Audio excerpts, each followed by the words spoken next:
আমরা মনে করছি গতবার এখানে শ্বাস করব এই রাস্তার মধ্যেই বাড়া এইরকম আশা করছিলাম।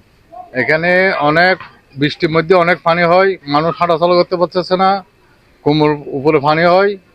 এই এটা হচ্ছে বসতি বাড়ি, বসতিঘর, বসতি জিনিস। এখানে অনেক অসুবিধা হচ্ছে। আপনারা 6-7 মানে পারলে রাস্তাটা মূল্যায়ন করেন।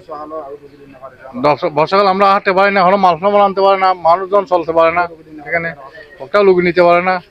আমরা মনে করছি গতবার এখানে শ্বাস করব এই রাস্তার মধ্যেই বাড়া এইরকম আশা করছিলাম। এবার মনে হচ্ছে যে মনে করো এখানে এবার ফানি হইলে আমরা এখানে লুকবো এইভাবে আশা করছি। আমরা গতবার এখানে লুকছিলাম, ওখানে কচু লুকছি, জ্বালা লুকছিলাম। এই রোড শুনো আজ 20 বছর ধরে রাস্তা এবার হন হাজবে তারা নদী বা এই টেন্টা রয়নি কিন্তু হাজার হন কি আগামাতা নাই হড়া যাই কেন সারা বৃষ্টি হইলে এটা কেলেকেল পানি হয়। এটা মানে কি শ্বাসের যাতে অসুবিধার, তারপরে একটা গাড়ি ঘোড়া চলাচল অসুবিধার, আরো গুলোগুলি নিতে অসুবিধার। ওগো ডাক্তার আসে তাও মানে কি কেন রোগী হইতে নিতে পারে, এমনকি রোগী মারা যাবার অবস্থা।